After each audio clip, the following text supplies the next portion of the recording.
apa terkait kasus Habib Bahar, Bim. Iya. Ya. Menurut Habib seperti apa? Ana sudah sering menyampaikan di mana-mana di panggung bahwa kalau Ana terlepas dari hal-hal yang lain, Ana memandang beliau ini adalah mujahid bagi para habaib muda. Karena berusaha untuk menyelamatkan harga diri seorang Habib dari oknum-oknum yang nggak bertanggung jawab, yang memanfaatkan, yang menimbulkan kedoliman, penipuan, bahkan ada hal-hal yang sampai menikahi para syara'i. Nah, jamaah banyak ingin bertanya nih, menurut Habib seperti apa nih, Habib? Ya, jadi begini, kita harus jangan melawan atau menentang kepada alam. Ya, sistem alam itu adalah sistem yang berlaku sepanjang masa. Artinya ada siang, ada malam, ada laki, ada perempuan, ada lembut, ada keras, ya, ada hak, ada batil, ada haram, ada halal, ada putih, ada hitam. Nah, itu sudah sesuatu yang menjadi alami, ya, sunatullah di atas bumi ini. Gitu. Oleh karena itu sifat manusia itu berbeda-beda. Ada yang lemah lembut, ada yang kasar tapi benar, ya. Ada yang tengah-tengah di antara itu dan sebagainya. Jadi semuanya itu kalau menurut Ana, ya, kenapa sih Allah Ta'ala itu menciptakan Sayyidina Abu Bakar dan Sayyidina Umar? Kok nggak Sayyidina Abu Bakar aja sama Sayyidina Utsman? Ada Sayyidina Utsman, lalu Sayyidina Ali. Abu Bakar lemah lembut, suka menangis, nggak mampu dia itu melihat sebuah kemungkaran, kezaliman, tapi dengan tangisan, dengan lemah lembut dia itu menghilangkannya.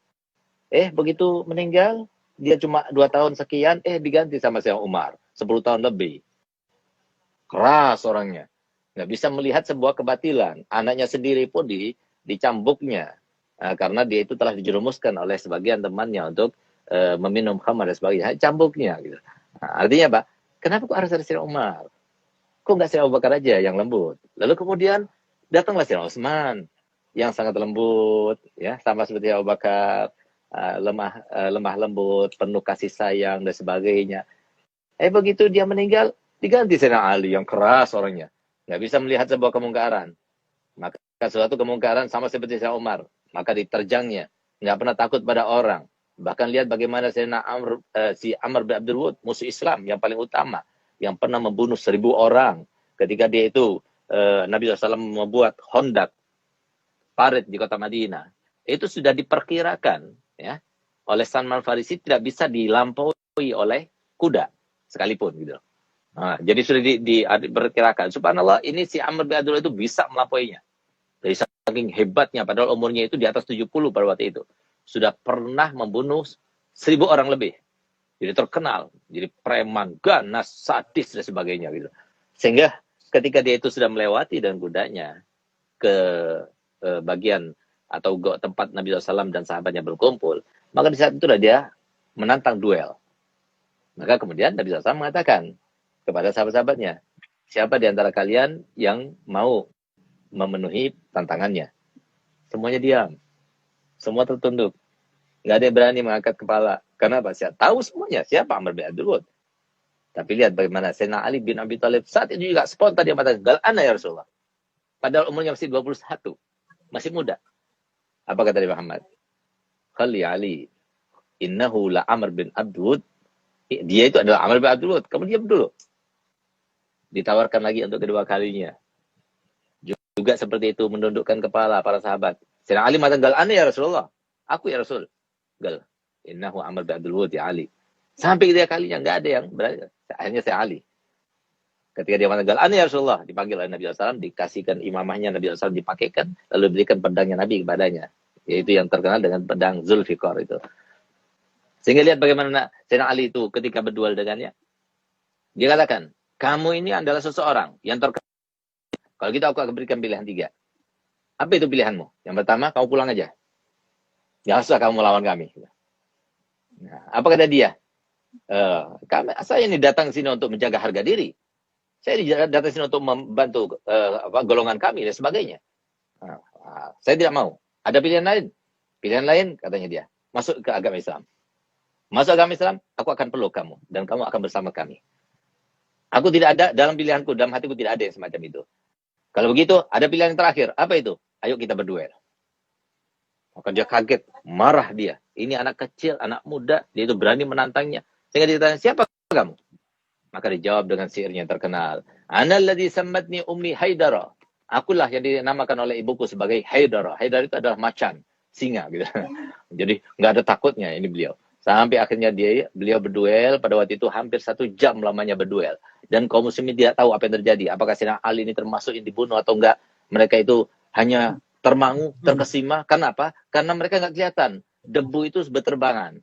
Sehingga mereka itu tidak kelihatan. Mana Sayyidina Ali, mana Sayyidina Abdul Wud. Subhanallah, suatu waktu ketika dia itu sudah, dan Sayyidina Ali sempat tergores ya. Tergores punggungnya pada waktu itu. Nah, pada waktu Sayyidina Ali mempunyai kesempatan, maka kemudian ditebasnya kakinya sehingga dia tersungkur ke bawah. Ketika dia bangun, maka ketika mengambil pedangnya, ditebas oleh Sayyidina Ali dan tepat di tengah kepalanya dan menjadi 2 badannya. Itulah Sayyidina Ali. Sehingga Sayyidina Ali kemudian bertakbir, Allahu Akbar. Begitu dikatakan Allahu Akbar, semua kaum muslim mengatakan Allahu Akbar.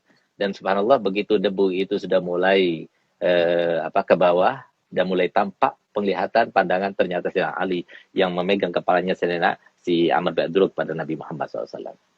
Nah ini berani. Jadi pemberani luar biasa gitu. Tapi keras. Jangan sampai ada sebuah kezaliman di depannya Sayyidina Ali bin Abi Thalib. Kenapa harus ada Sayyidina Ali bin Abi Thalib? Kenapa harus ada Sayyidina Umar bin Khattab? Jadi memang ada orang yang harus itu keras. Jadi di Indonesia ini cukup kita ambil sejarah. Mohon maaf ya, kita ini orang Indonesia juga ya. Alhamdulillah saya ini dari segala macam dinasti saya ada. Ibu saya Baba Khadijah binti Habib Muhammad Sinduan. Ibunya itu orang Madura. Masih keluarga Kiai As'ad. Ya, Kiai As'ad yang ada, yang sekarang ini anaknya itu Kiai Khalil yang ada di situ Bondo. Itu masih saudaranya Mbah kita. Nah, dan keluarga dari ayah saya itu juga ada yang Raden dari kerajaan Sumeneb. Jadi Mahfud MD itu kan dia itu RB. Kita juga RB. Nah, kita masih keluarga kesultanan gitu. Nah, jadi kita ini terkadang mohon maaf ya. Indonesia ini entah gimana ya, atau tabiatnya atau gimana. Kadang-kadang kita ini harus ingat sejarah. Kita ini sudah dijajah oleh Belanda ini selama 350 tahun. Nggak ada di dunia seperti itu gitu. 350 tahun. Nggak sadar-sadar juga kita itu dijajah begitu. Sehingga kadang-kadang nggak terlecut kita. Nggak sadar-sadar kecuali dengan kekerasan. Ya mungkin Allah Ta'ala mengirim seperti Habib Rizik ya, seperti Habib Bahar, yaitu supaya untuk melecut kita. Kalau nggak ada mereka, siapa yang berani? Coba buktinya, mana yang bisa menandingi Habib Bahar ataupun Habib Rizik bin Syihab yang selain Habaib? Mana di antara mereka? Nggak ada yang berani. Nah, itu salah satu rahmat. Kalau nggak ada mereka, tambah parah lagi Indonesia ini, negara ini.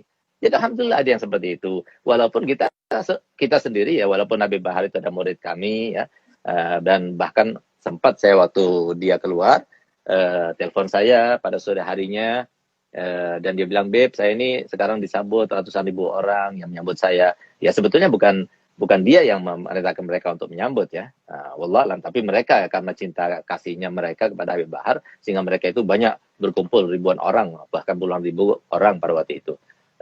Dan dia katakan, saya sempat berpesan kepada dia, Beb, ente sudah di penjara sekian lama, tolong lebih arif, lebih bijak, berdakwalah dengan siasat, gitu ya.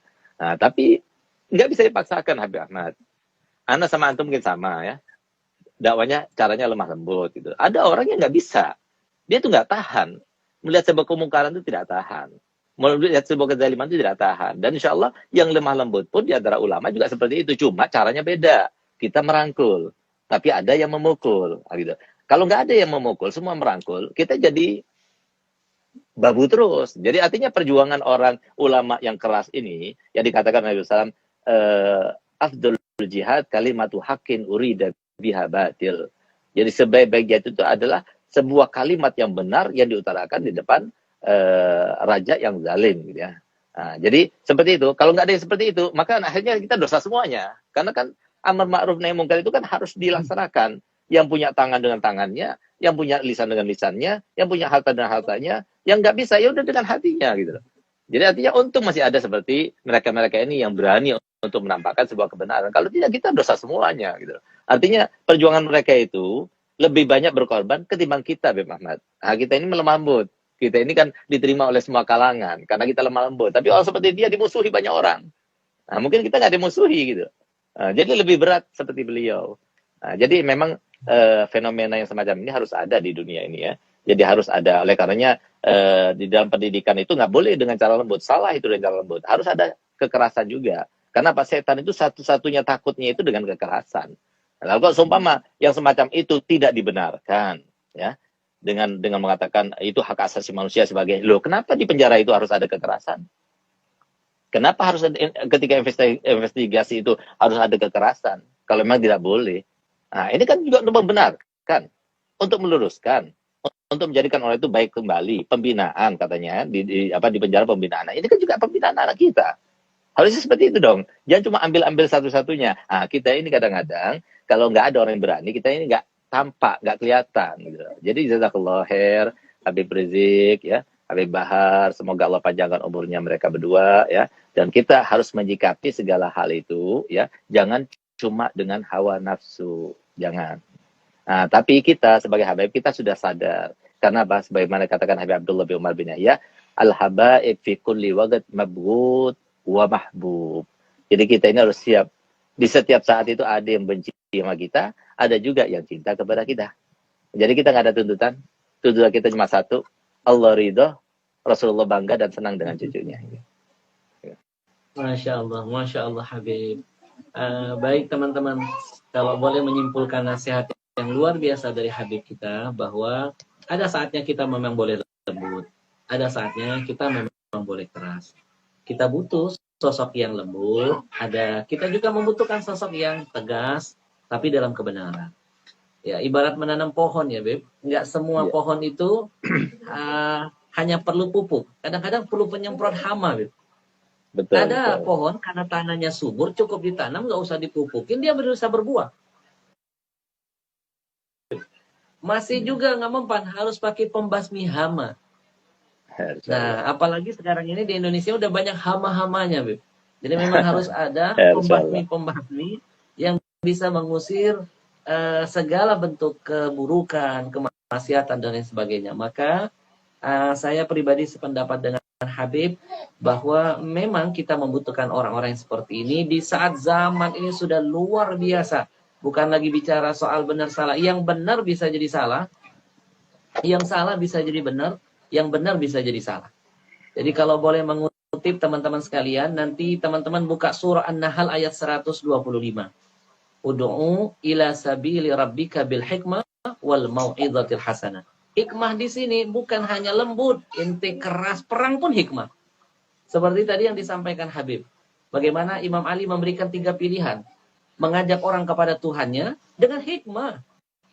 Perang itu pun hikmah, keras itu pun bagian dari hikmah, lembut pun adalah hikmah. Jadi jangan sekali-kali kita berpikiran suuzon. Oh, ini Habib radikal. Oh, ini Habib yang keras. Enggak, mereka radikal pasti ketika berhadapan dengan kemungkaran.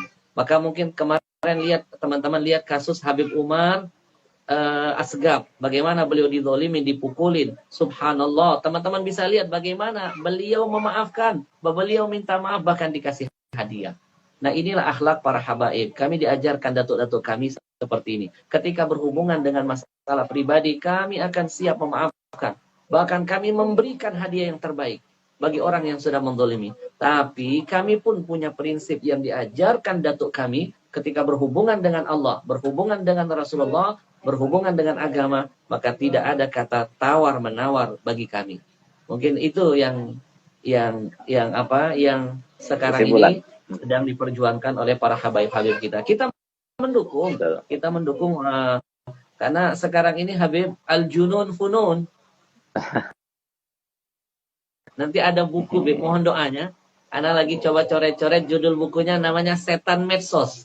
Haji, Masya Allah. Pertama kali keluar kirimkan buat anak, Habib. Betul, Habib. Kita zaman dulu, kita lebih mudah ngadepin setan beneran, cukup baca ayat kursi, setannya kabur. Nah, sekarang ini, Bib, wujudnya manusia, cuitannya mengalahkan setan kadang-kadang. Ya, orang begini nggak cukup pakai ayat kursi. Kursinya kata jamaah lemparin ke dia, Bib. Jadi, maka sekali lagi ini jamaah mungkin sudah terpuaskan karena banyak sekali ingin melihat jawaban. Kisah Ali bin Abi Thalib tadi sudah memberikan sebuah jawaban yang luar biasa. Ya, tidak mungkin Allah pilih Imam Ali, kemudian padahal ada Umar bin Khattab, kata Habib, bagaimana Umar itu, Masya Allah, Nabi sampai mengatakan, inna syaitan yakhafu minka ya Umar. Syaitan aja takut, apalagi manusia. Tapi Allah takdirkan Imam Ali. Jadi sekali lagi kalau ada Habib yang keras, tegas, bukan radikal. Memang titisan darah dari dulu itu sudah diajarkan. Dan ditakdirkan Allah tidak pernah mau menerima kemungkaran di depan mata. Tidak akan pernah diam. Kita doakan Habib Bahar, mudah-mudahan makomnya terus dinaikkan oleh Allah. Segala bentuk kezaliman, ketidakadilan yang beliau rasakan menjadi asbab turunnya karamah berkah insya Allah buat beliau.